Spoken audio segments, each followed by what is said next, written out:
1 minute, that clock's fast. Oh, that clock's fast. All right, that's good to know. Right, welcome everybody. If we can settle down to the Audit Committee. We've got quite a long agenda, so we will need to focus. Right. I'm not aware of any apologies, Andrea. Can I put Councillor Towns's apologies in, please, Chair? Right. Do we know Councillor Towns? Right, okay. Right. The next item on the agenda is to agree the minutes of the previous meeting on the 29th of May. I'm not proposing to go through them page by page, although I'm happy to take any comment or amendments. No, I'm looking at Councillor Dale. Are you? Well, I can add one just very quickly. It was the page 19 at the top. External audit would need to bring audit committee update reports. So when will they come? Do you know? I think if a verbal update today reference are and I think we're looking to arrange an extraordinary meeting to get some more priors closed off. Ah. I'm giving an update on the Right, thank you very much. Yeah, we'll come to that. Yes, it's fine. Right. Okay. Right. Are we agreed that they're a fair? Agreed? Right. Thank you. Disclosure of members' interests. Any interest to disclose? Nope. Now, the Director of Law and Corporate Governance wants to bring something to our attention. Mr. Gerard. Thank you, Chair. Members will recall that late last year I read into the minutes a letter from Northumberland Police regarding the previous investigation they conducted into Northumberland homes. I'd like to do the same thing today in relation to matters referred to them in relation to possible criminal conduct by Northumberland County Council officers in regard to the severance payments issues, if you recall. And this is, I'll just read it verbatim if I may. I won't take questions because, in a sense, this is a letter from the police and it's for them to account for their actions, not for myself. But this is the text of the letter, sorry. I'm writing to update you on the outcome of a review by Northumbria Police into material passed to us by Stephen Gerrard, Northumberland County Council Director of Law and Corporate Governance in February 2024. Under the oversight of a trained and accredited senior investigating officer, officers from Northumberland Police have considered whether the documentary evidence made available to us is suggestive of fraud, misconduct in a public office, or a breach of the Localism Act 2011. The team have worked with Mr. Gerrard and Kevin MacDonald. They have also approached councillors Nick Oliver and Peter Jackson to ascertain if they hold material relevant to this review. The outcome of this review is that the threshold for recording and commencing a criminal investigation is not met. This concludes the involvement of Northumbria Police in this matter. I'll give you the wordings afterwards, Andrea, and you can put them in the minutes. Right. Thank you. Now, you've said, because you can't talk for the police, that you won't take questions, which I think is understandable. I'm looking at the committee for any comments, but they need to be short, otherwise we'll move on. Right. Councillor Dale. Yeah, can I just ask, because it will come into the statement of accounts, about the severance payments and the 40k, if that's included? Well, let's deal with the statement of accounts when we Right, get to them. Yes. Right. Right. Okay. Right, committee, we're going to move on to the statement of accounts, which is agenda item 4A. So this is a series of reports from the Cabinet Member for Corporate Services, Councillor Ployze. Thank you. Right. I believe. Right. But these will be taken and presented to us by Mrs. Willis, for the Executive Director for Resources and Transformation.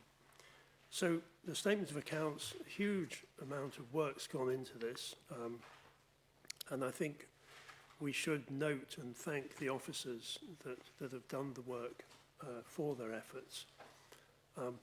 Mrs. Willis, would you like to introduce them for us? Yes, thank you, Chair. So the report Thank you.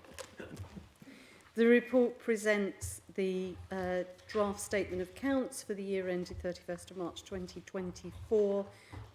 As is required by the regulations, they were published on the Council's website on 31st of May. And you now have the detailed accounts in front of you. Members of the committee have had the opportunity to ask detailed questions about the accounts, but I'm happy to take any further questions now. So the report just provides an overview of the statement of accounts. And just to note that in terms of the audit, I think Cameron is going to provide an update on where we are, both in terms of the timetable for the audit of this set of draft accounts and the previous years that are still outstanding. So, Chair, happy to take any questions. Okay, thank you. Questions? We'll go with Councillor Dale. Yes, can I just ask you, just because of the statement that's been made by the legal officer, page 47, there's a statement at the bottom concerning the overpaid tax and national insurance. And I just wonder whether the information from police will resolve that, please. Sorry, yes, bottom page 47. Yes, there's a councillors awaiting response from HMRC regarding payment of overpaid tax and national insurance contributions. I just wonder if that's been resolved. No, it hasn't. So is that separate from the police? Complete. Well, they relate to the same issue, but clearly they're two separate matters. So the police is about whether there has been anything, any criminal activity. This is about substantiating the tax position so that we can finalise the settlement, and those discussions are still ongoing. Thank you for that. Okay. Dr. Green, I think. Yes, thank you, Chair. Just firstly, if I may, Chair, through you, just a second, you comment about the work that's clearly gone into what is a highly complicated document. Jan and team, not least to get this out by the statutory deadline. It's impressive. Two questions, if I may, Chair. The first is a reporting question. It's something that Cameron has touched upon previously, by way of valuations and to some extent some of the judgments that have gone into this document. How aware are we of any potential changes in the interim period until we get these signed off, hopefully, pretty quickly? How minded are we of any potential changes to the regime there, by way of anything that might affect the valuations or indeed the kind of subjective judgments that are being made here? The second question, Chair, would you like me to touch upon that? Less of a reporting issue, it's just by way of the movement in reserve statement, Jan, perhaps more of a risk management issue, which, Chair, we may come to later. We've had a slight increase in the balance on the general reserve, which is very positive. How does that compare to the level of general reserves held by similar entities? So it's those two questions, if I may, Chair. Thank you. Yeah. So on the first, and Cameron may want to add to this, intelligence than I do. Sorry, Chair. Make sure I've got my microphone on. For some reason I had both lights on. I believe that there are some discussions going on behind the scenes about some further, hopefully, simplification of the valuation arrangements around around infrastructure in particular. But I think that will be for future years. And as far as I'm concerned, you know, we're not talking about anything that will be applied retrospectively and would therefore affect any of the accounts. But Cameron, do you have anything to add to that? I can briefly, Chair. Yeah, infrastructure, as Jan's set out, there needs to be a long-term solution for that. There isn't yet. It's being worked on. The statutory override that's in place for all local authorities in England continues until that point. It's not impossible. It could be retrospectively applied, but it would only be to the opening balances, I think, of the state of accounts when you first bring that in. In terms of property, plant and equipment valuations, which are quite separate, they're not getting any more straightforward, is one way to put it.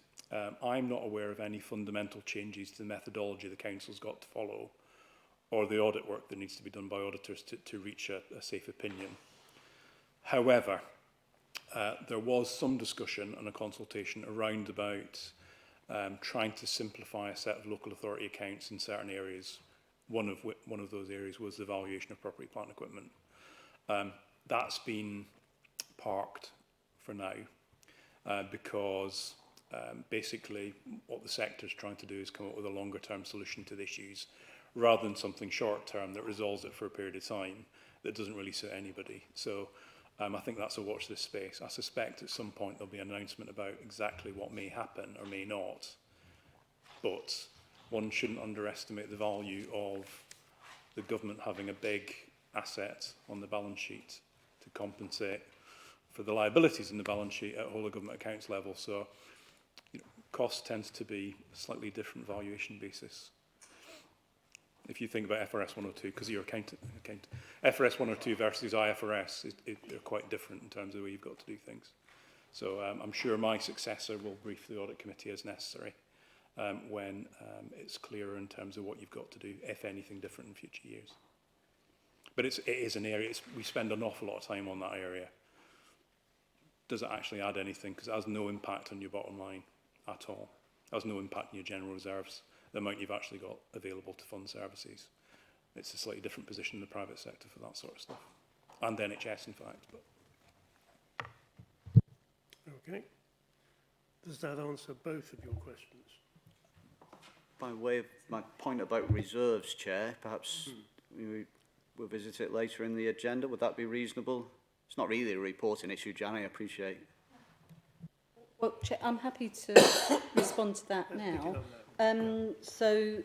Members of the committee will be aware that every year SIPFA produce their financial resilience index, which includes an assessment of the sustainability of drawdown from reserves, and we are consistently at the low risk end of that spectrum, and the absolute level of our reserves compares very favourably with other similar authorities.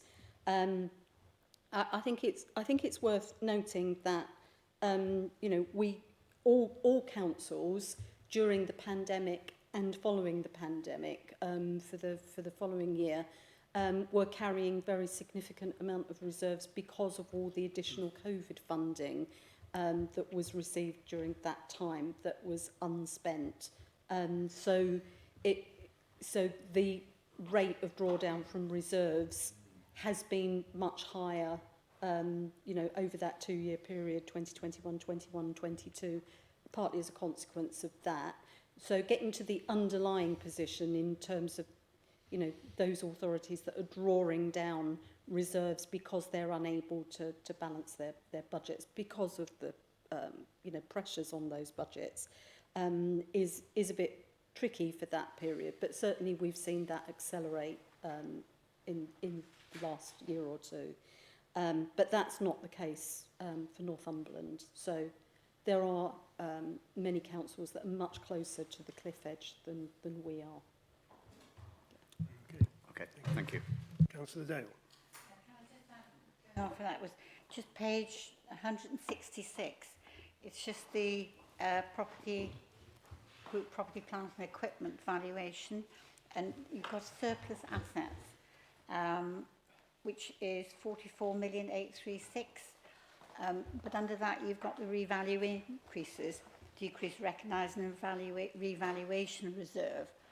I'm a little bit lost at that one. So page 166. Yeah. Councillor Dale. I'm trying to find the figures that you were quoting. It's the 44836. Which line is that? It's as March 24. Fifth column across, surplus Oh, okay. Sorry, beg your pardon. Okay, so you're looking at the total for surplus assets. And I'm just looking, yes, at 31st of March. Sorry, what's your question? it's just the actual change, which is 26.572.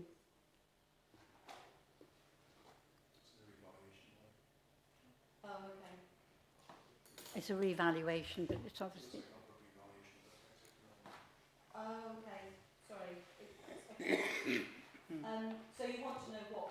Yes, please, because it seems quite a large amount. Okay. I can't give you the answer. No, don't worry. Councillor Dale, but I will.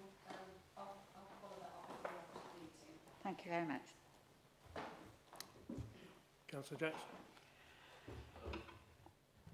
Thank you, Chair. Just it's sort of obviously an interest of mine about the Borderlands Growth Fund and how we're accounting for that in Northumberland County Council. Could you sort of identify to me within this statement of accounts how that's accounted for? Yeah, sorry, which fund did you say? Borderlands Growth Fund? Borderlands. Yeah. So I can't really find very much that relates directly to it in here. no, you wouldn't, because we draw down funding from government to pay for Borderlands projects as and when the expenditure is incurred. Where would I find that in here? Well, there will be elements of it within the capital programme expenditure. And again, you know, I'd need to look at that in a bit of detail to be able to, you know, pick out exactly. Right, well, but I'm happy to do Could you that. give me a little Follow that note up on after the please? meeting. Yeah, it's probably in the sort of grants received or Yes, that type of thing. indeed, Yeah, okay. and applied. So, I'll need to dig into that to be able to sort of extract those Borderlands transactions for you. But Okay. I'll do that after the meeting. Yeah, thank you. Okay, that will be helpful. Any final questions? I had one which was slightly tongue-in-cheek, but on page 25, we're saying the net pension liability has been reduced, and that's an actuarial calculation based on reduced life expectancy, which is, so it's good news for the balance sheet, but it's not necessarily good news for everyone. But I just wondered how, do we know, is that a one-off actuarial assessment of the health of everybody, or is that can we rely on that in future years? So, so we have a triennial actuarial revaluation of pension fund assets and liabilities. So the next one is due to happen, I think, next January, and that then sets the contribution rate for the following 3 financial years. Right. So every 3 years there is a full actuarial revaluation. But of course, as part of the annual audit, we would revisit those assumptions to see if there's been any sort of significant change. But the formal revaluation will happen next January, and will set the contribution rate for, as I say, for the following 3 years. And at that point, you know, all of the mortality assumptions will be updated. Okay. Thank you. Now, committee, we're asked to consider this, so we're not required to take a vote on. I'm just checking that, Kevin. We're just asked to consider them. So I don't need a proposer and a seconder for considers agenda items.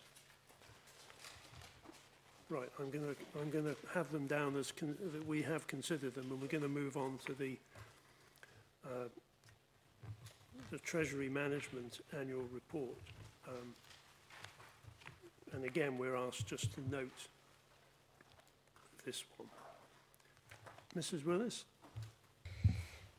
Thank you, Chair. So this is the report that we bring to you every year, which sets out Treasury management activity in the previous year. All of the Treasury management activities, so borrowing and investment, have been undertaken in accordance with the strategy that was approved by Council in February 2023. Clearly, it's been an interesting year in terms of interest rate movements. You know, following the mini budget, interest rates shot up and were significantly higher than we had expected at the time we set the strategy for the forthcoming year. And as a result of that, we have continued to operate an under-borrowing position, so using our cash balances in lieu of external borrowing. And I think the other thing to note, another issue which we've previously discussed here, is that there was significant slippage in terms of delivering the capital programme during the year, partly due to significant inflationary pressures, which meant that the business case for a number of projects had to be revisited, and that resulted in some delay. So the actual borrowing requirement was also lower than we expected. So all of that has benefited the council's revenue budget position. That's all I wanted to say by way of introduction, Chair. Thank you. Questions to Jan from committee? It's just a non-accountant question, really. Reading the definition of treasury management, does the council invest in stock markets? And I was trying to get my head around it. Obviously, the money markets and so on. Do you invest in the stock market as well? I couldn't. No, we don't.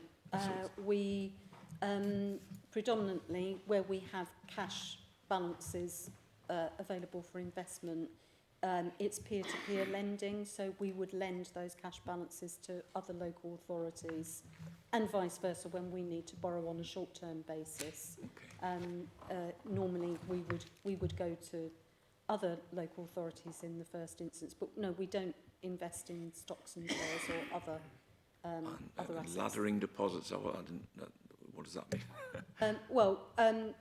So if we have cash on deposit at the bank, for example, or if we lend on a short-term basis to other councils, they pay us a rate of interest.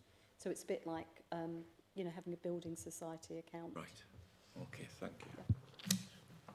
Yeah. Councillor Oliver. Hi, Jan.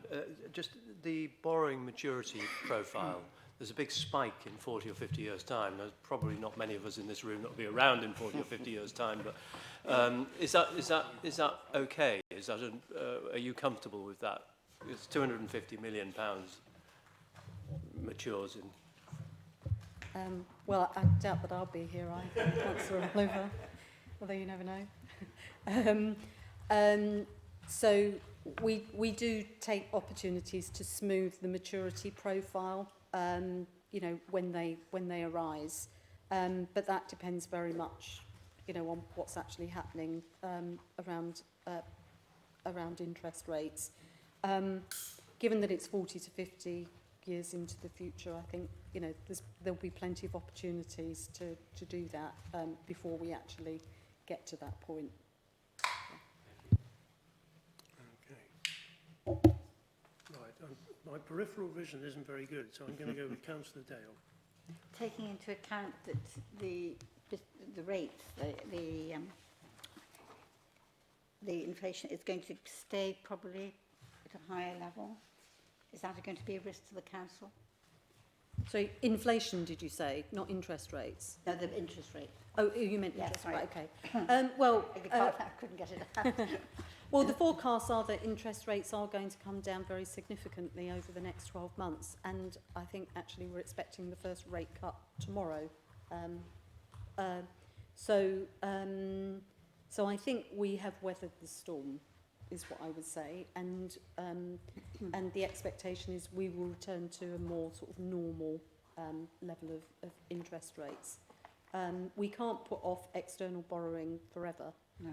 So that's really good news. But we'll try and maintain an under-borrowed position for as long as we can so we can take full advantage. And when we do take external borrowing, we may well take it on a relatively short-term basis in the expectation that we can then replace those loans at a lower, longer-term rate in a year or two's time.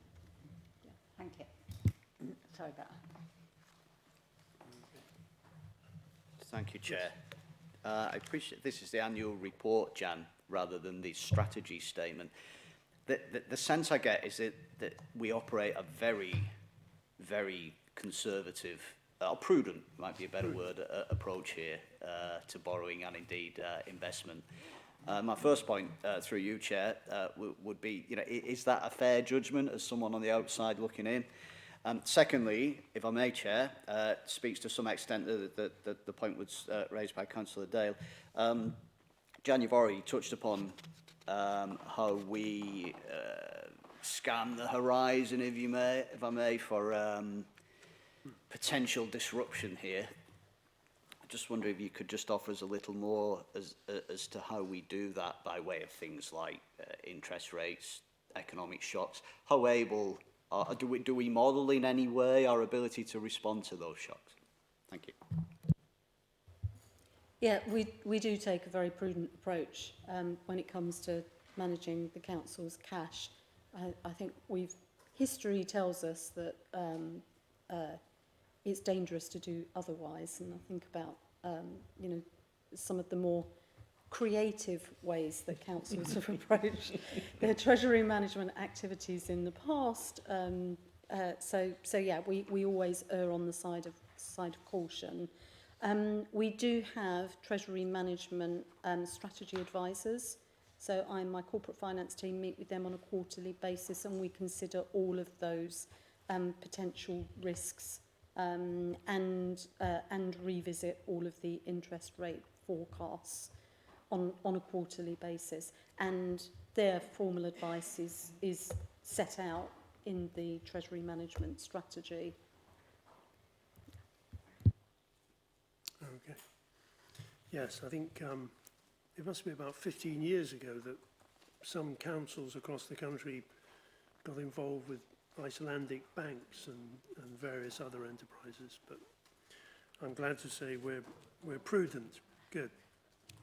Right, if there are no more questions, then we'll take that as noted and move on to the going concern status for 23-24. Sorry, could we take a vote? Oh, we are asked to take a vote, okay. The committee are asked to essentially present the report to council. So You're right.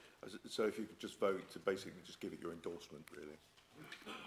Are we agreed? Yeah, right. Thank you, sir. Thank you. When we say present to council, how do we specifically do that? Just out of interest. Because it says, as you say, we present this to council, but how do we actually do that? Ordinarily, the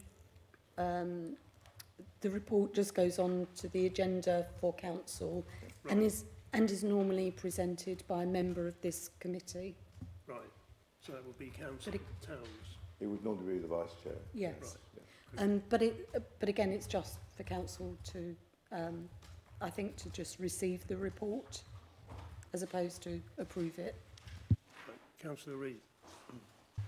we all usually stand up and say how wonderful the Treasury Management team is and how well they manage our money and how grateful we are that we've got such skilled staff, is what usually happens. Come along and hear it. It's about the only time we're actually united.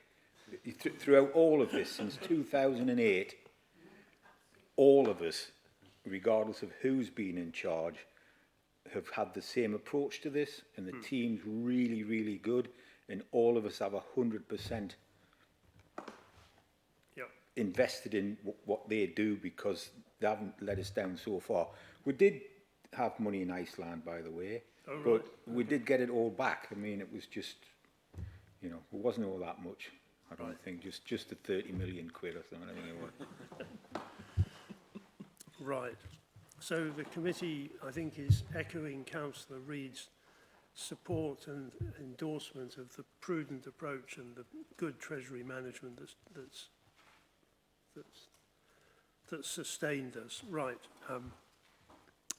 Right. So we're going on to the going concern status, and this is one we're asked just to note. But Jan, I think this is you again, is it?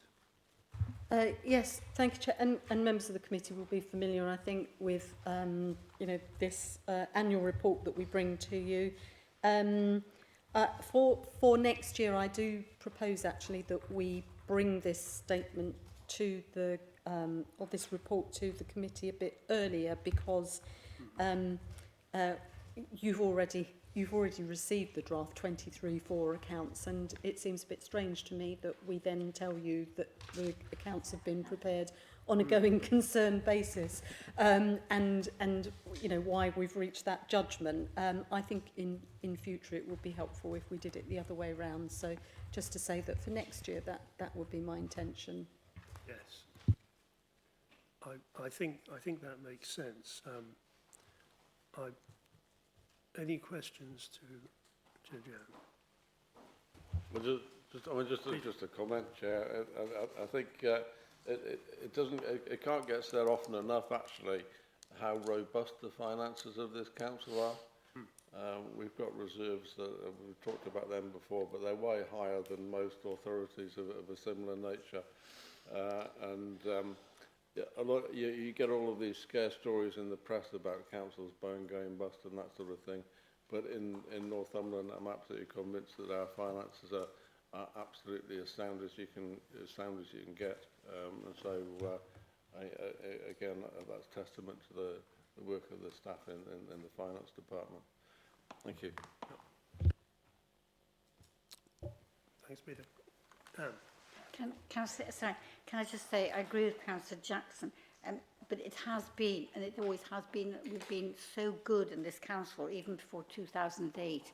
The Treasury management was really good, and the districts as well, some of them, not all of them.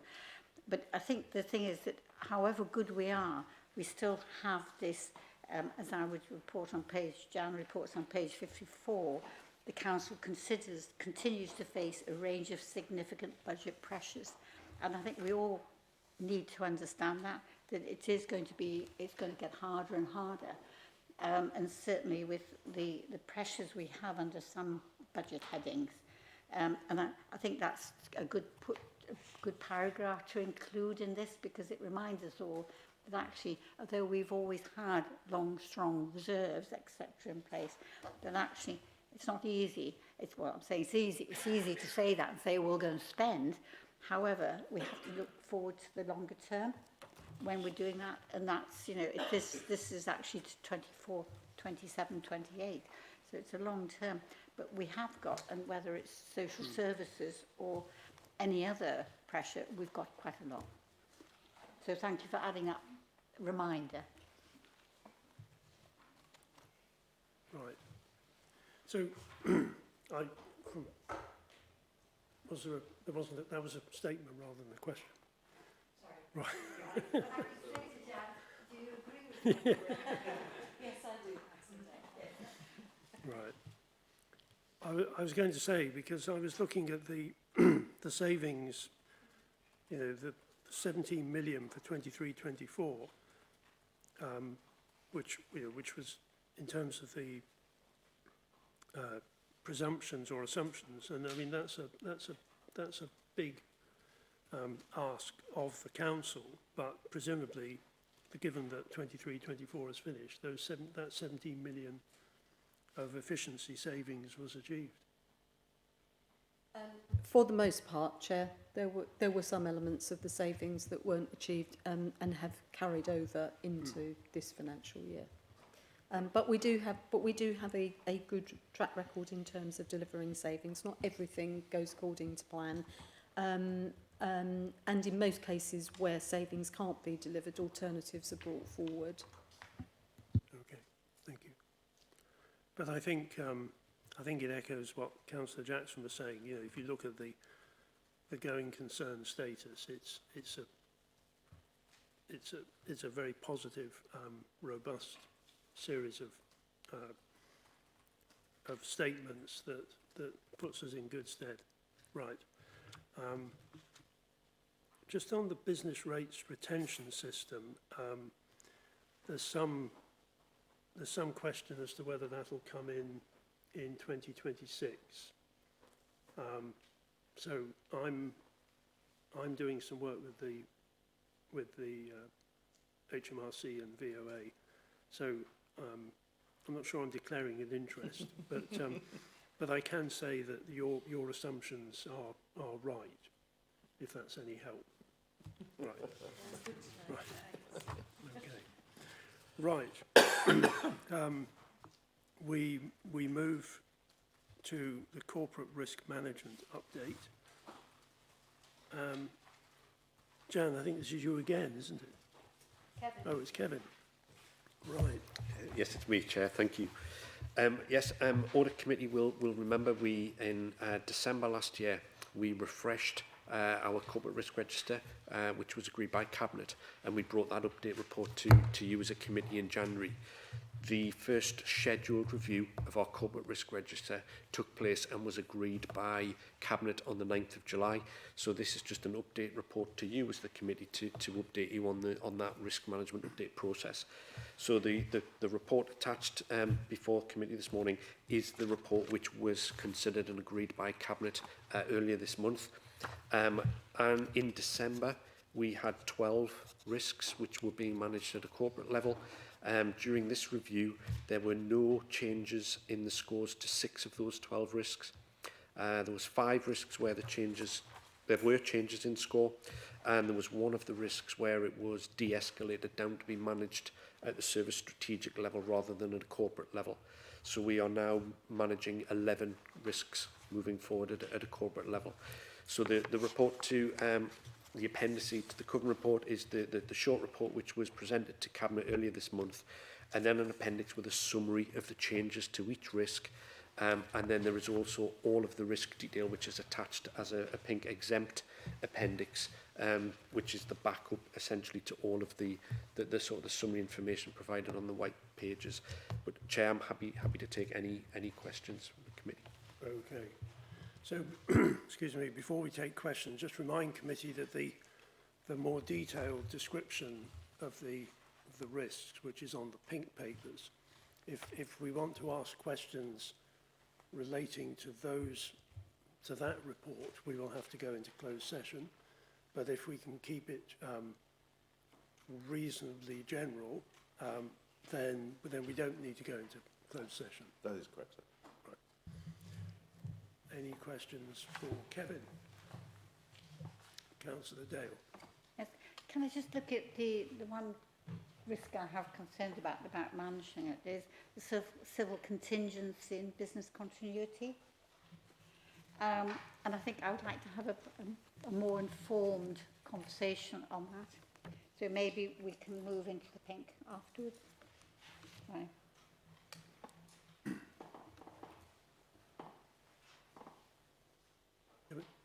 Happy with that proposal, Chair, if that's agreeable. Yeah. Yep, I'm happy with that. Right. Sorry about that. Thank you. Dr. Green. Thank you, Chair. Yeah, thank you, Kevin, for speaking to this one. If I may, Chair, the reports here compare very favourably with what I see elsewhere. As a new boy at Northumberland, getting to grips with our approach here, Kevin, if I may, the reports really bring that to life for me. So thank you. Just a question, Chair, by way of the exceptionality test and the concept of the ownership of risks by senior leaders at Northumberland, both of those, the application of both of those ideas does give me some assurance, through you, Chair. Kevin, for risks that separately or individually don't pass the exceptionality test, but were two or more risks to interact, and that would get us above exceptionality. How do we look after those? How do we keep across those? Yeah, thank you, Chair. So as well as I so indicated with the risk that was de-escalated, we manage risks at a service strategic level as well. So those are the risks which wouldn't pass that exceptionality test and are therefore owned by executive directors and their management teams, rather than being owned by the executive management team in the wider sense and cabinet members. So what we've given that we've completely refreshed our corporate risk register, we are in the process, we're nearing completion now, of having some consistency across our next level down service risk registers across the organisation, to have that, I know golden thread's a bit of a twee term perhaps, but to have that link from any corporate risks down into any knock-on effect at the risks at the next level down. So as part of the discussions we have with risk owners around the management of their corporate risks and their strategic risks, any linkages between the two is something that we would pick up as part of those discussions to make sure that we're exactly keeping in sight the point that you're making, doing around how do we make sure that we're looking at things in the round rather than in isolation. Okay, yeah. I think one other point as well for me, Chair, is when we get to the corporate risk level, and we go through the review with individual corporate risk owners, there is also then a challenge session with executive management team as a whole. So as some of the people sitting up here will know and have experienced, that is quite a challenge, which the chief executive is quite robust, I think, in terms of her challenge of risks and risks that are on the risk register, and if there are any omissions, and that we're picking up that holistic view. So I guess just to give committee that assurance that does take place as well, just to help with that assurance. Thank you, Chair. Okay. Jim. Yeah, this might not be an audit question. Okay. I was about the strategic community safety. I see the council's got responsibility for reducing crime disorder, serious violence, antisocial behaviour, and even domestic homicide reviews. Obviously, as a lay person, that seems one heck of a responsibility. I mean, how does the council? It might be too big a question. How does the council take responsibility for that? That's quite you're responsible for reducing antisocial behaviour, violence, all those things. Yeah, thank you, Chair. If I may, I won't have all of that detailed information. Obviously, the risk owners will. It's a surprise to me to read. Yeah, but have all those responsibilities. And I think that the reason that the discussions that we had with the risk owners around that, because that was a new risk that was raised in December of last year, I think reflecting the partnerships that the council is part of in terms of meeting all of those responsibilities. And given that there is such a range, as you rightly sort of point out, that's why it was raised as a risk, to make sure that we're working correctly with the right partnerships in order to fulfil those elements of the statutory responsibilities that we have as a council. And the only way we can fulfil them effectively is to work in the various partnerships and make sure they're working well together. So hence, that's why the risk was brought forward. But obviously, the risk owners will have far more information on this than myself. Yeah.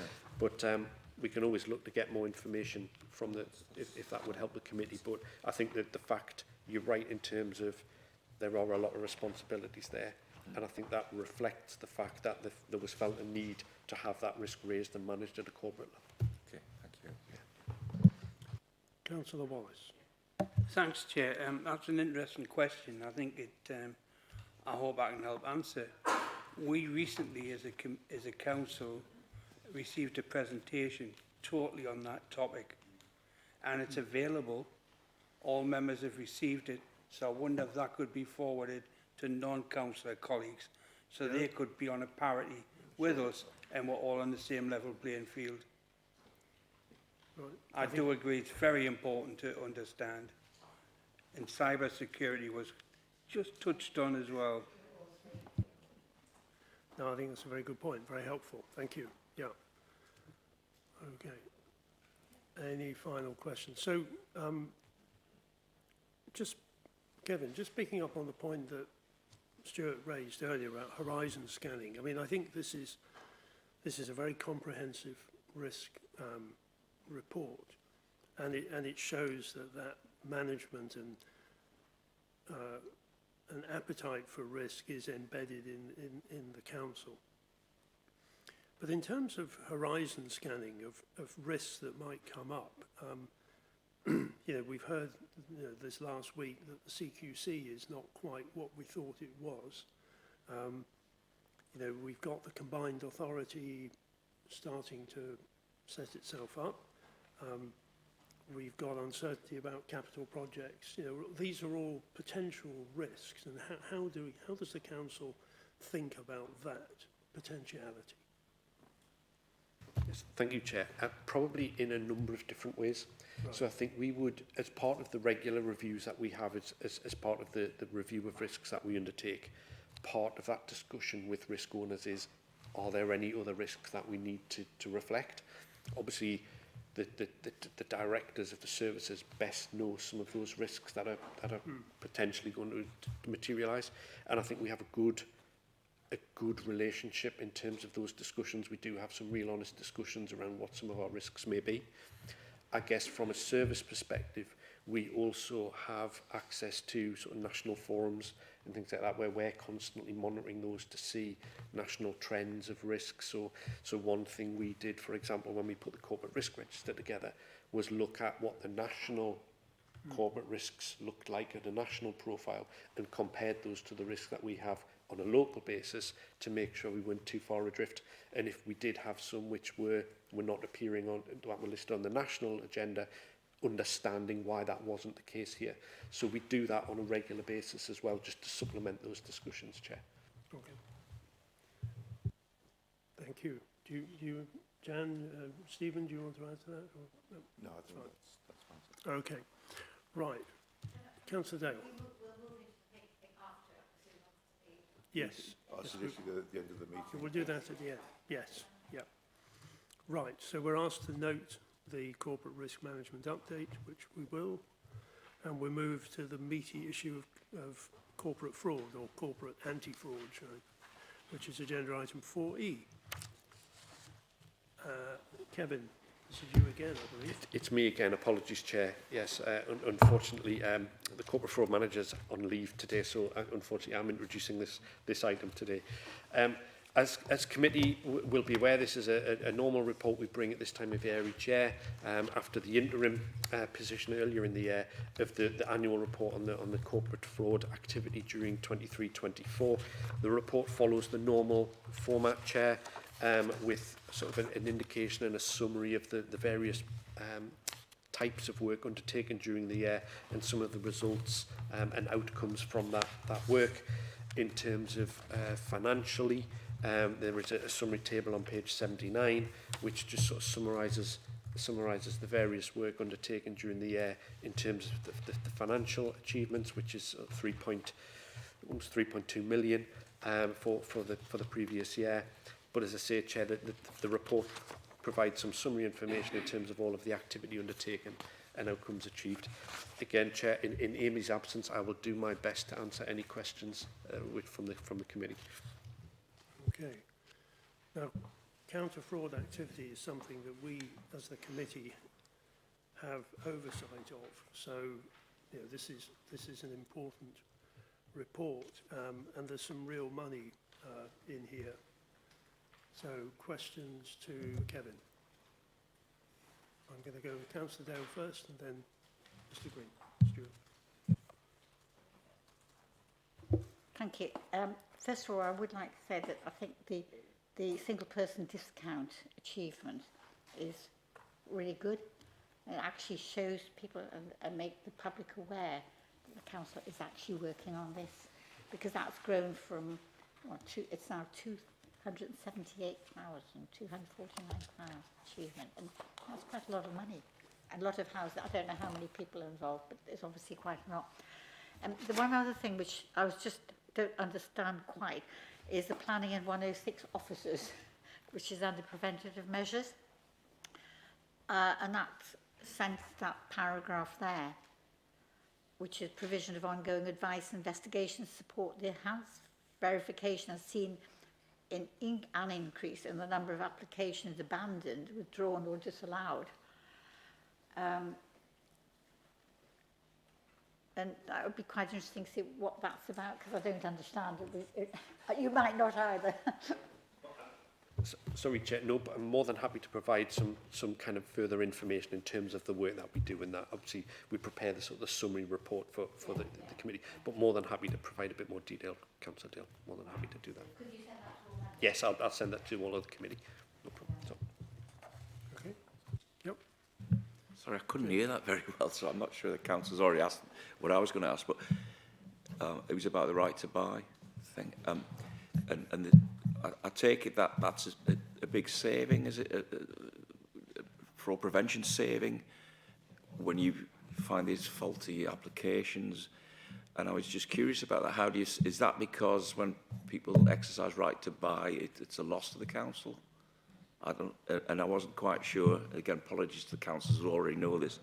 Carbon and Benicia, are they companies related to the council? So I'm sort of asking what Joe Public might ask. Yeah, yes, thank you, Chair. First of all, yes, the right to buy is where a council house owner has the ability to purchase that council house at a huge discount, quite a significant discount. Right. And what we do is whenever we get an application for a right to buy, they all come through the corporate fraud team for review. And what we do identify are certain applications which don't proceed. I'll stop there. So what we do is we stop any potential fraudulent application being made at source. So what that means is we don't then lose that asset for a reduced value.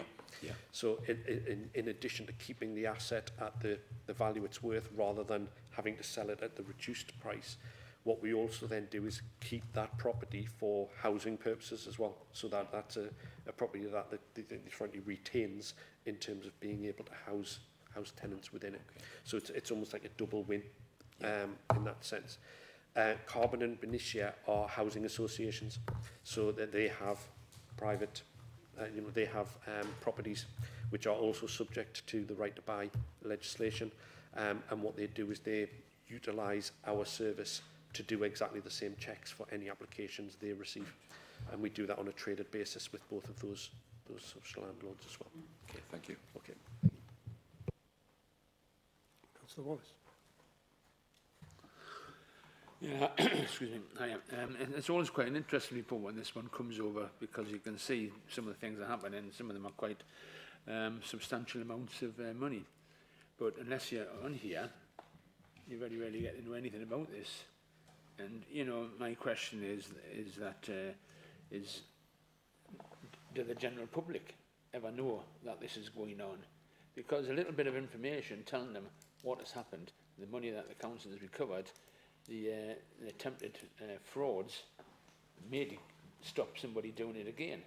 If they don't know that these things happen, then there's no reason for them ever to worry about, oh, we'll just try this on and try that on. So, and I notice you say over the page about the blue badge thing. They are connected, by the way. And the corporate fraud team and Parking Services joined forces to take part in the National Blue Badge Day. So you are actually advertising the fraud that goes on there, and therefore hopefully that's got a bit of effect on. So why don't we do that in all lines? Why aren't the public made aware that, you know, fraud is looked on seriously by this council, and these are the facts that we've had for the last year. We've stopped, you know, 67 here, 6 here, 41 there, blah blah blah, and with a little bit extra on the blue badge as well. I know it's two questions in one here. Is that it says we take part in National Blue Badge Day of Action, but that should be something that is quite high in priority anyway, because I walk along the streets and I see things, and I'm sure we all do, and think, you don't look like you're a blue badge holder, because we don't know that, because we don't know the circumstances behind it. I'm sure there's a lot more. It says there's only three being done here. Well, I find that would be, I see more than 3 every day in my town. Yes, thank you, Chair. I can't disagree, Councillor Casasford. I think where we do have, and obviously the instance, the specific recent instance about the Blue Badge, where we had a prosecution, which we did publicise. We made, you know, for exactly the reasons that you outlined. But I think it is something that we can look to do a bit more of. I can't disagree with your comment. I think we do sort of look at that on a case-by-case basis, but I think it is something that we can look to do more of. So, yeah, we'll take that on board. So I think Councillor Sesford makes a very important point. I mean, in the sense that, you know, these figures, if they're well publicised, might make people think twice before chancing it.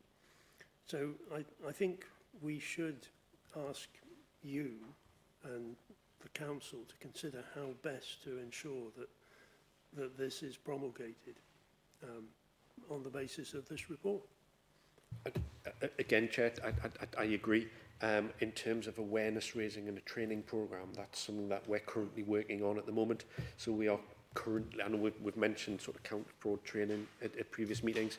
We're in the process of devising a learning package, and as part of that, we are looking at, so how do we raise awareness both within the organisation and external to it. So absolutely, we'll take those comments on board as part of the work that we're doing. Absolutely. Okay. Councillor Reid. Thanks, Chair.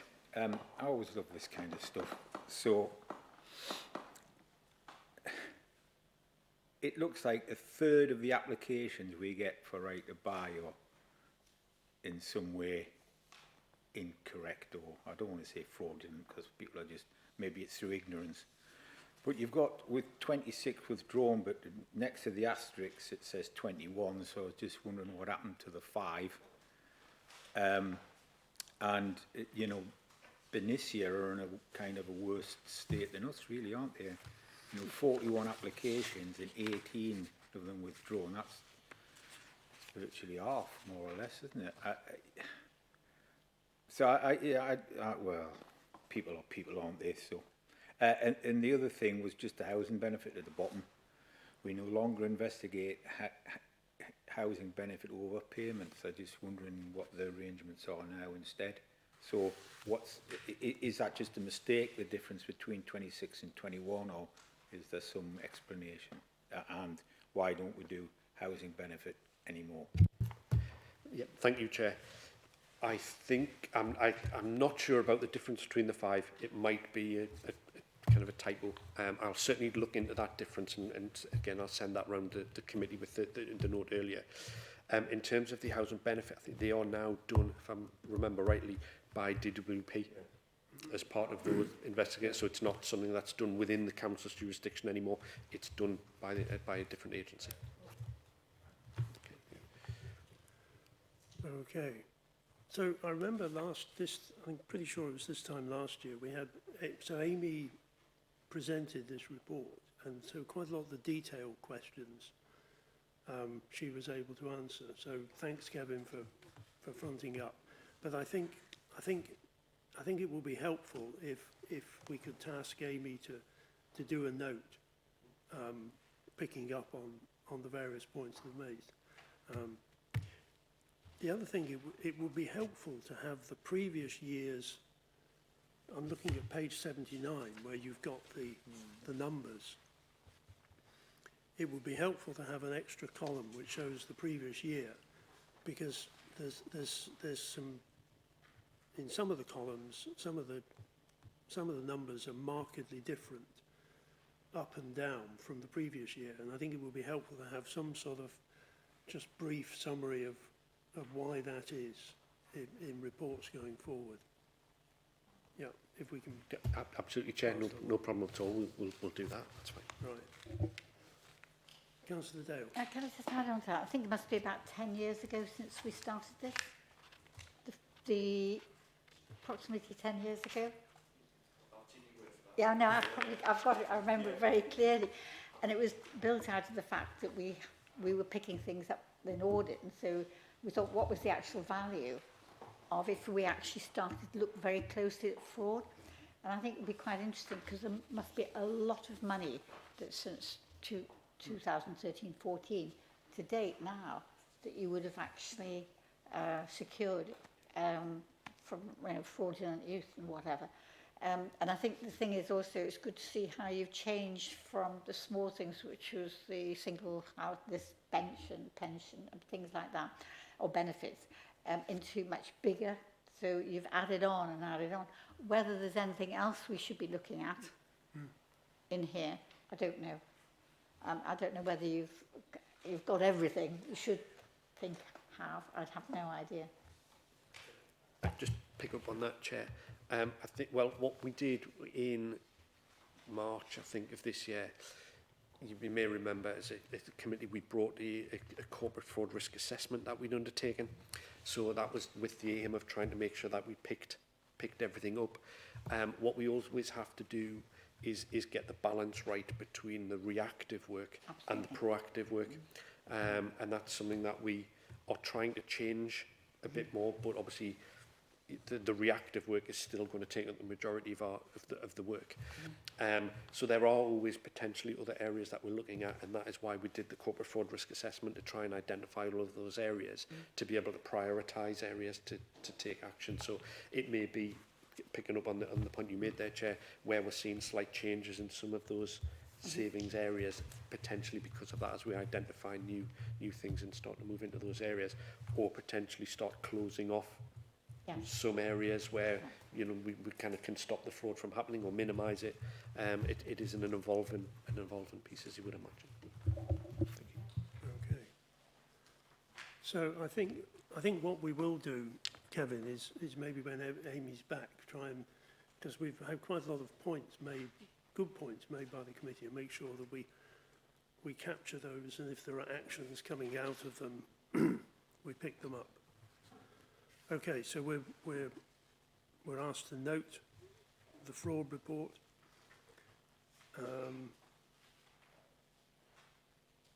And we move to the strategic audit plan, which is you again. Apologies again, Chair, yes. Chair, this is a report which committee will be very familiar with seeing in terms of the format. But this is the first time that we've brought this report in July to the committee. So we normally bring this report in November and then in May, in terms of the mid-year point and the final year outturn. And this time we've planned to bring a report in July and January as well. So we're just reflecting all 4 quarters rather than the half year and the end of the year. This was just one of the recommendations from the SIP for external assessment that we had last year, where we recommended sort of more frequent reporting to you as a committee. So this is the first sort of time that we're seeing the outcome of that recommendation. So again, Chair, as I say, the report is in the normal format which the committee are used to seeing. Some on pages 86 and 87, just some of the summary details information in terms of the progress on the plan for 24-25 as at the end of June, and largely we are on track to deliver the work that we plan to, and deliver the standards and the sort of the performance that we plan to do, which is great, and it's great to be able to give that assurance to the committee today. And then on page 91. We just have the table, which is the plan as it was agreed in the meeting in March, and just with a current progress update column in the final column to see where we're at this point in the year. Chair, again, I wouldn't propose to say too much more, but more than happy to take any questions. Okay. Councillor Oliver. Thank you, Kevin. Some very good work going on. I've just, as the chair of the Communities and Place Scrutiny Committee, I'm quite, and also I think this has been to corporate services in the past as well. I'm interested in the work that is being done into Northumberland communities together. Is that specifically about because I think, as I understand it, some of the services that are delivered by us as a council, and others are effectively money is being passported through to third-party organisations. And I've never managed to sort of really get my head around how that works, where, you know, who we're partnering with, how much money is being distributed, and specifically where it's being spent and how it's benefiting communities and individual residents. So I'd be quite interested to see that work as it develops, but I don't know if you can sort of touch upon any of those points yet. Thank you, Chair. Thank you, Councillor Oliver. I'm not in a position to give any detail of that work at the moment, but I think from my recollection, unless my esteemed colleague can add more detail, is it's around the piece of work that we had in the plan was exactly around what you've outlined. So around the processes that we have in place for that flow of funding, to make sure that the arrangements in place for the governance of that funding is as we would expect it to be, and that when we are receiving that, when it goes out, we have the correct arrangements in place to make sure that it's going to the right people for the right purposes, and it's all, and you know, the governance in place is sound. So, yeah.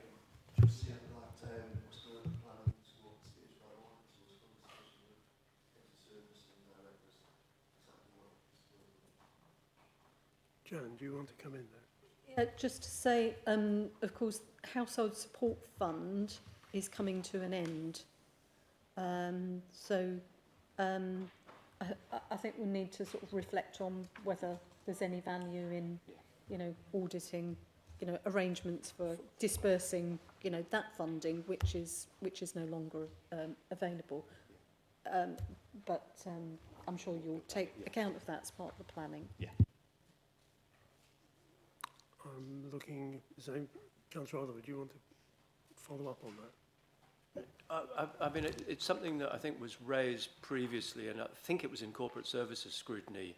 And I'm not sure I agree with you, Jan, in terms of the value of looking at where the money has been spent. I don't want to look backwards all the time, but if there are lessons to be learned about how, you know, how those funds, because it's quite a lot of money, it's millions of pounds, and how the money has been distributed and what impact it's had particularly.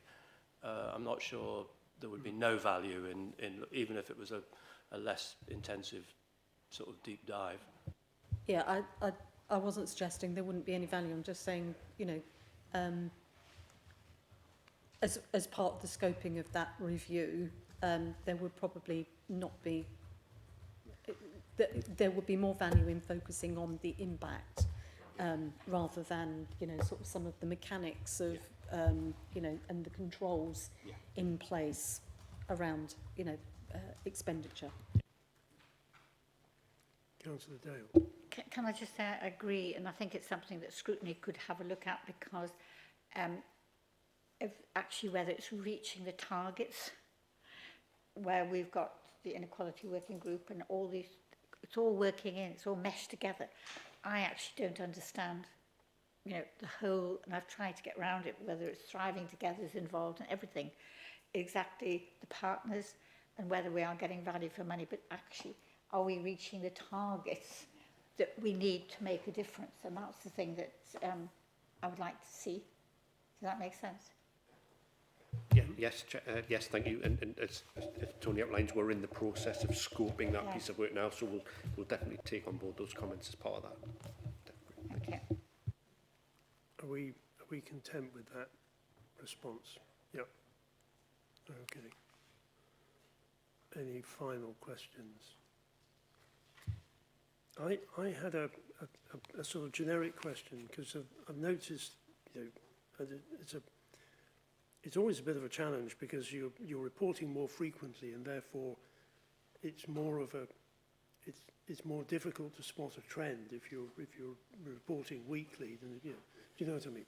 So I'm just wondering, has this more frequent reporting brought its own challenges? I mean, it's a good thing per se, but it's just, has it brought its own challenges? Thank you, Chair. I don't know. I think as a team, we're kind of monitoring and tracking our work Yeah. weekly, daily, hourly, depending on how on the day of the week. Sometimes it feels. So in terms of the only additional challenge for us as a team is the writing of the report and the time that it takes to do that.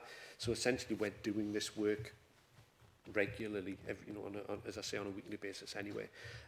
So it's something that didn't really make too much of a difference to us as a team, to be honest, because we do it anyway. But I think I can see the benefit in providing that assurance to you as a committee more regularly that we do this, because you won't see that happening on a weekly basis. So I think that when the recommendation was made by SIPFA, it was a one we couldn't, you know, we just accepted straight away, to make sure that we're giving you as a committee that assurance a bit more regularly rather than every 6 months, because it's just, yeah, absolutely. But it's something that, you know, we do regularly. Okay. So. Thank you. Yeah, and hopefully, as we've had this morning with some questions, is there can be more of a dynamic between the committee and yourself. Yeah. Okay. Right. We're asked to note that one, and that moves us on to the annual report from this committee to council. So I'm grateful to Kevin for drafting this. I've been through it, and I've made a few suggestions and a few changes. There are two questions for me on this, and I invite committee to think about this as well. One of the things that we're supposed to do is consider our own effectiveness, and so it's how do we do that? And without getting into too much detail, one of the things that this committee has not done in recent years that I'm aware of is sort of training or skills raising in any way. And what I'm interested in and what I'm keen for us to do is to have a view of what would work best for the committee in terms of how do we skill ourselves up. So it doesn't always have to be a lecture on risk by the head of internal audit, for example, but it's, you know, but as I say, this is our annual report to the council. So I invite the committee to ask questions on it, but also perhaps give some thought to those points. Councillor Oliver.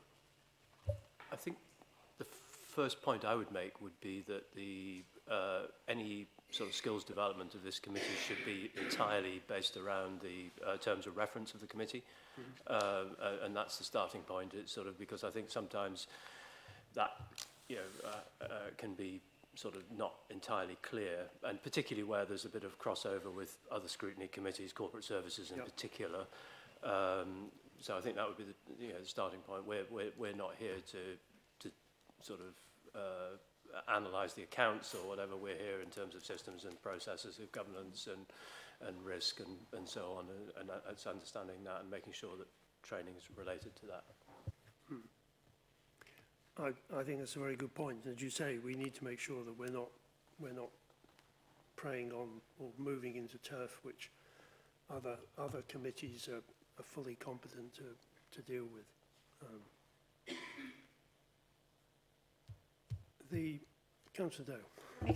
Well, I can always ask, because I think it's something we should be discussing carefully. I'll go back to my SIPFA thing, which I brought up, I keep on bringing up, is the terms of reference, and in here it says promoting measures to improve transparency, accountability and effective public reporting to authorities, stakeholders and the local community. And I think that's one of the things we should be remind ourselves of, because we're working on behalf of everybody for the state, for the taxpayer and the council, etc. And I'm not sure how we can improve on that.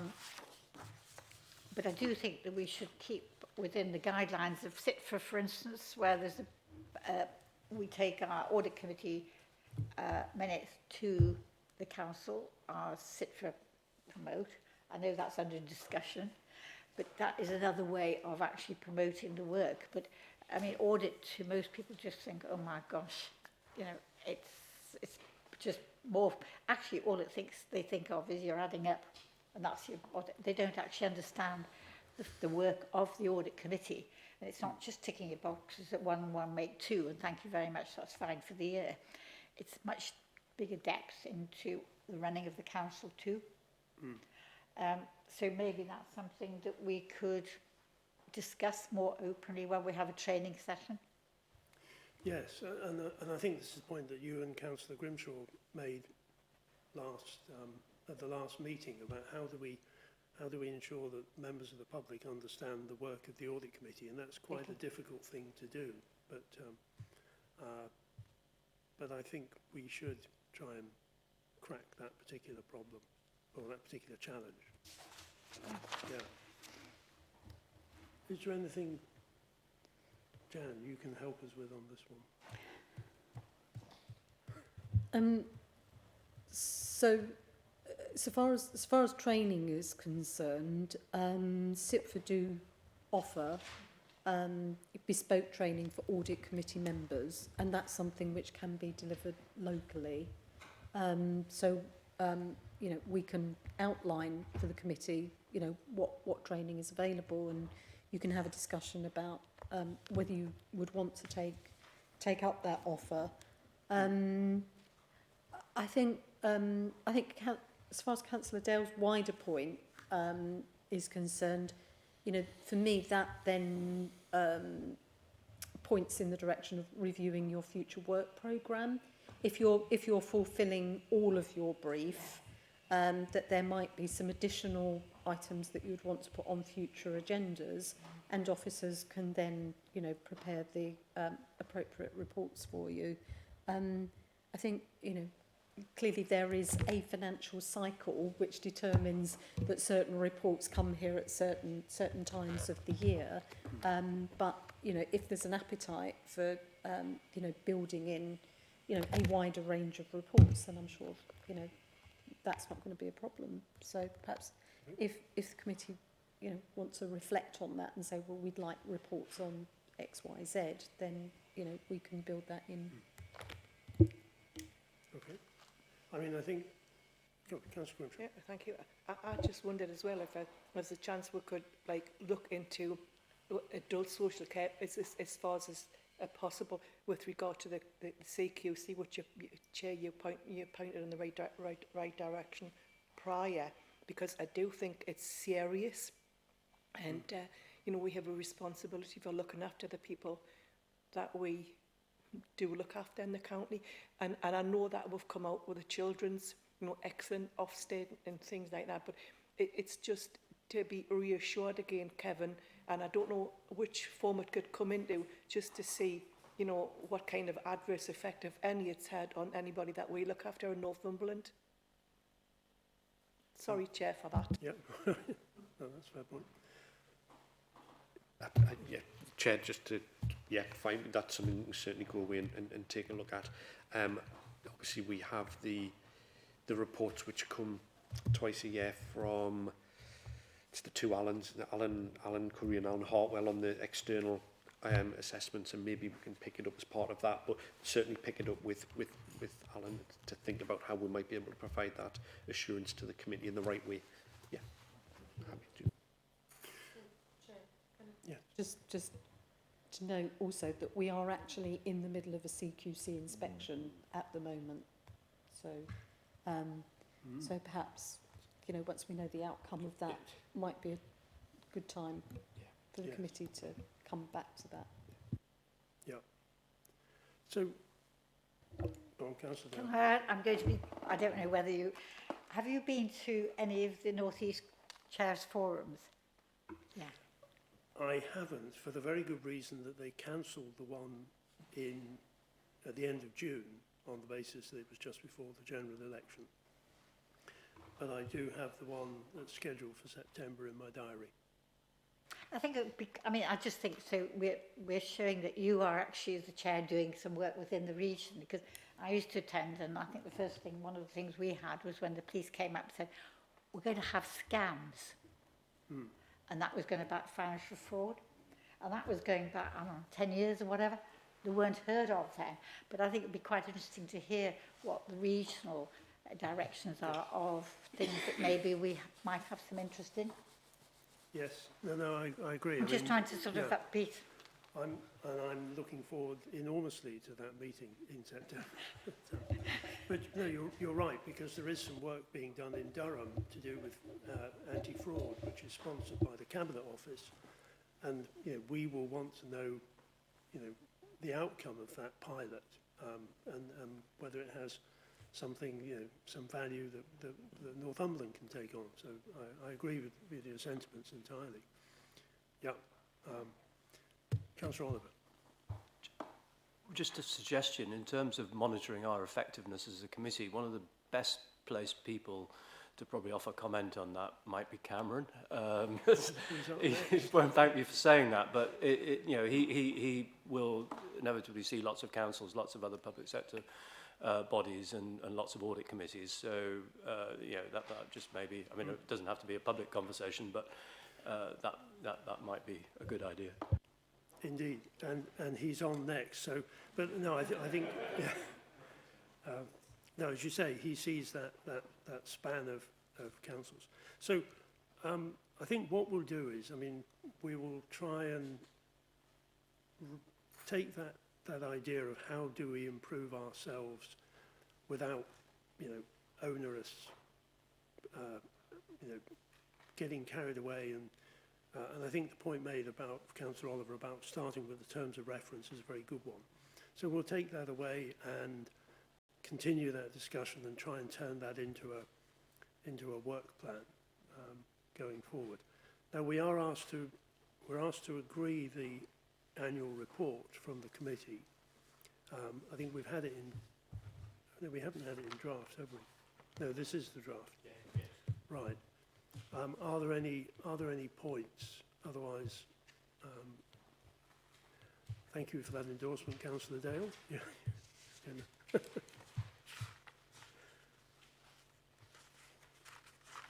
Otherwise, I'm going to ask for do we need a proposer and a seconder for this? I would suggest you do. Right. Right. Councillor Reid proposing, Councillor Jackson seconding. I think we're going to move on. Right, thank you. And Kevin, thank you for the work you've done on this one.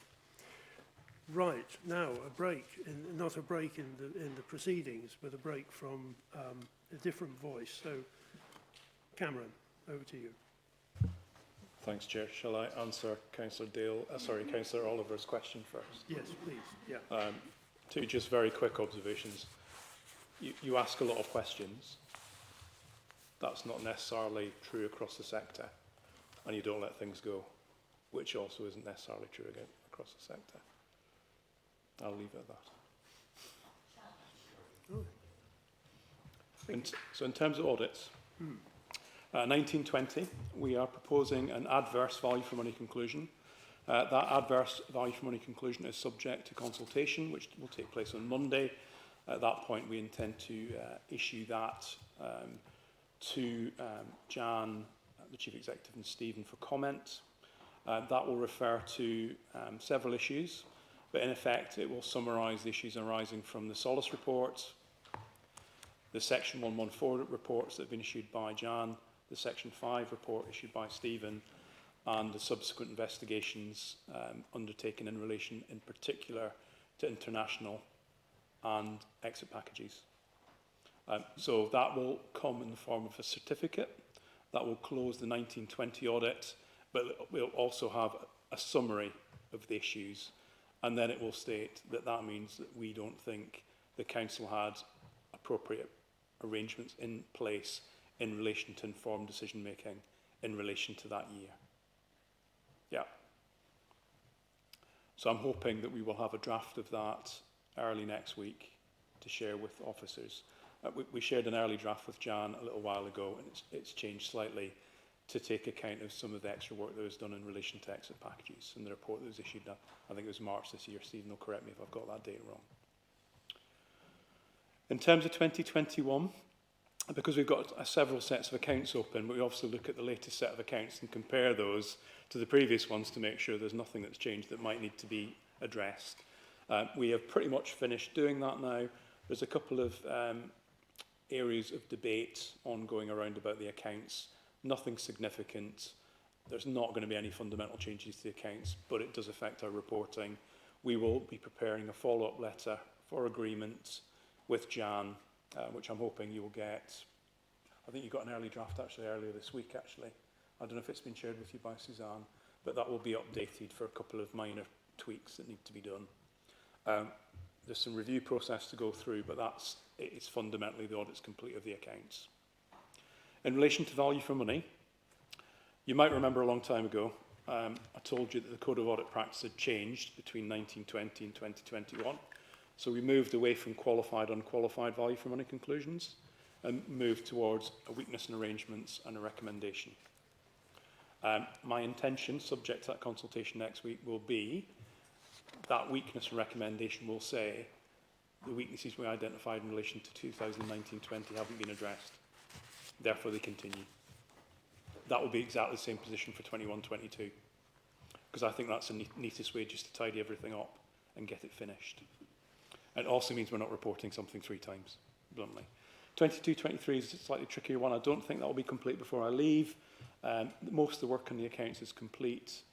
Value for money one is, I think we need to have a further discussion probably with Helen, Stephen and Jan.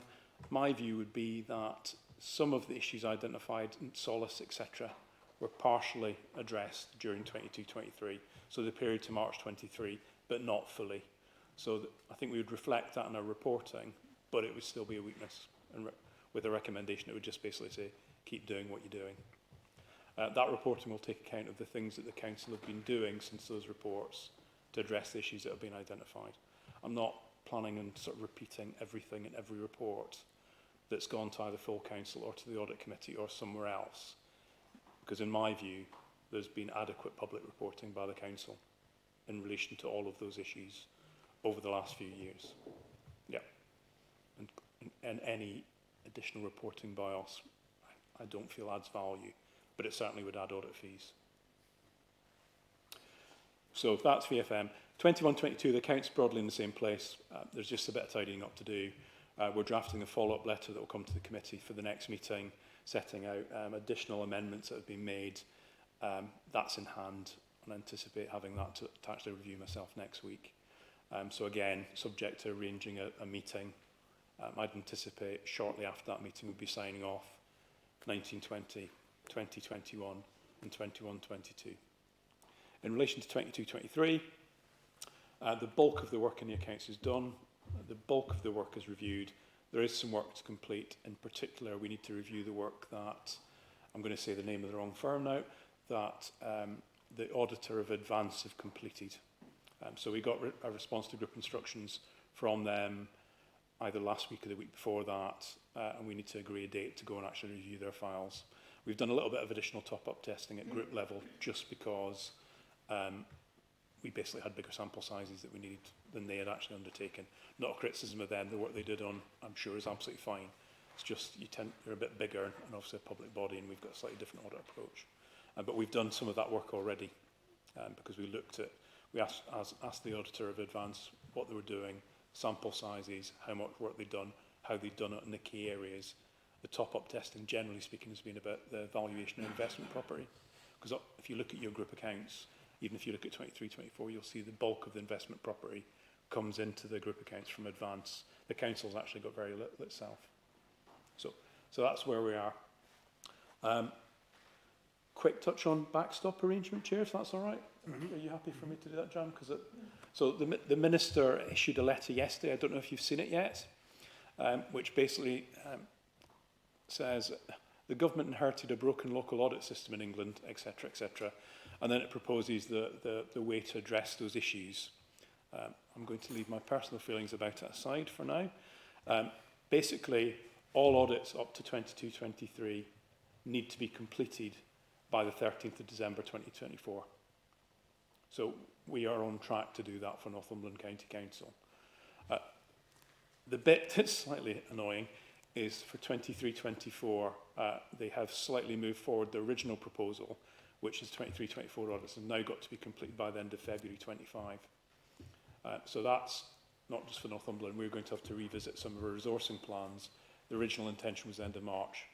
But given that all of your audits up to 22-23, on the accounts in particular, are just about finished, there's not a lot of work involved in those, so it will be moving straight on to 23-24 as soon as we're able to do that. So it's not, I think, a terrible thing. There's also an intention, I don't know if, John, if you've seen it, that they're going to change the date you've got to produce draft accounts and approve them from May to June for a few years to take a bit of pressure off council finance teams as well. And then they've set backstop dates for every year up to 27-28 to try and get things back on track. Running parallel, there are some ongoing discussions around about what might be done to make a set of local government accounts easier to understand, simpler, and a lot less audit work in some areas, whether a reflection basically that some of those areas may well be very important in some sectors, but they don't have an impact on the council's general reserves. So the valuation of your estate has no impact on your usable reserves. Depreciation has no impact on usable reserves.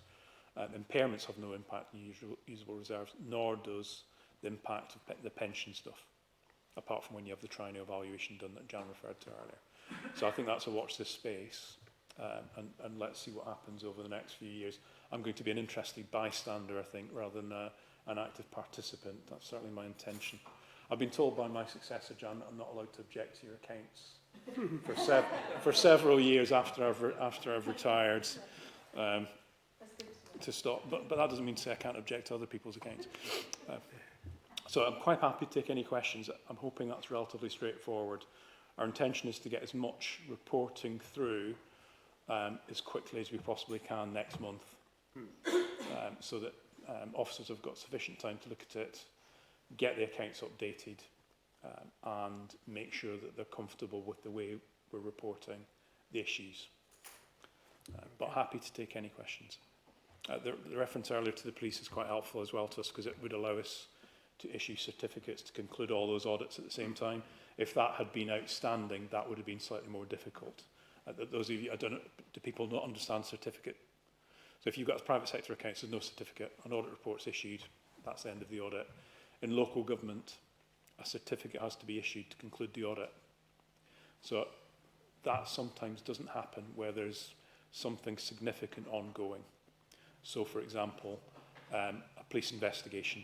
If there's an ongoing police investigation, clearly it's difficult for the auditor to conclude the audit because they may have to undertake action as a result of that police investigation.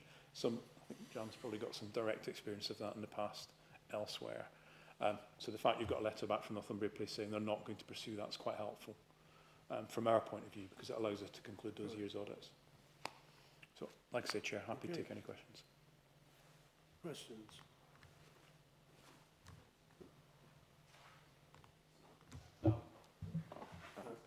Councillor Dale. Councillor Dale, go first.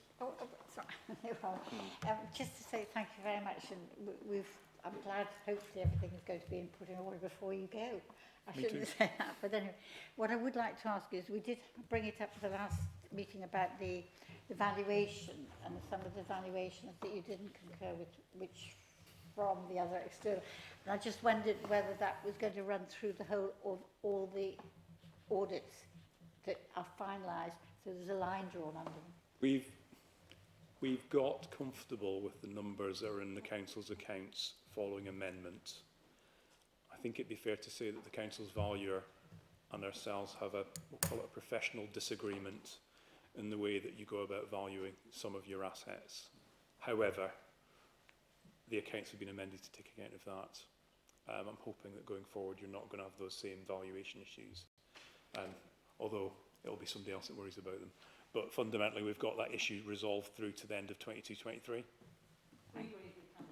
And you will be... It's written down in black and white in the technical guidance now. I hope as well. Thank you. Okay. So Cameron, sorry, just checking on the mechanics of this. So if we put in a further meeting, either at the end of August or beginning of September, you're confident that we will have something to chew on? Yes. Right. Subject to which month it is, though, it might depend who you're chewing on. The way the partnership works, once you've signed the partnership agreement in terms of termination, you've got a cut-off date, if that makes sense. My cut-off date is the 31st of August. Right. Now, if it goes after that, then that's fine, but it'll be my successor that will have to sign those audits off. Okay. They'll need to do a thorough review of files, but it's not, they're starting from scratch, if that makes sense. So And they'll be involved in all the VFM discussions anyway. right, but it would be helpful for you to be with us for this process. It would be, I think, particularly up to the end of 22. Right. Chair, I was Chair. planning Jan. to raise this under sort of any other business. We do have some potential dates in August. The September date had been suggested because it maximised the number of audit committee members that were available. But I think we do have 2 dates in August where the committee would be quorate. So that would be my recommendation for all the reasons that we've just rehearsed, that we pick one of those dates. But appreciate that it might mean that some members of the committee have to join virtually, and certainly I would have to join virtually for that meeting. Right. But we can do that. We can manage that. But the other thing, we will be endeavouring to get reports out as fast as we possibly can before that meeting. So, if the reports are ready next week, we will be issuing those next week. So there's nothing to stop, once Jan's happy with those, and Steve's happy with them, and Helen's happy with them, to stop those being circulated well in advance. If people have got questions outside the cycle, then I'm sure we could sort of facilitate something via Jan or Stephen around about answers from us. Chair, could I ask? Yeah, Gerald. Sorry, Steve. Sorry, Chair, I wonder if I could ask then that we actually put the meeting in the diary on an anticipatory basis, and if it turns out that we can't meet it, then I'll apologise and we will vacate. But I think in order to meet the publication timetables, if we could agree the date today, that would be very helpful. Thank you. So the date we're being asked to agree is the 28th of August. Yeah. I'll take that as a sentence. Yeah. Right. Okay. Right, and we will... Chair, just one other thing I did want to mention. Cameron referred to the fact that the date by which we have to publish our 24/5 accounts has been put back to the end of June. We are still planning to work to the 31st of May, and that means that we won't have to change the date of the May audit committee. Right. We would otherwise have to push it back a month into June, and then, it messes up the whole timetable. So we're not planning to do that, just so you're aware. Good. Right, so we've no more questions to Cameron. We'll see you again on the 28th of August. Are there any matters, any urgent business? I have none to raise. Nothing. So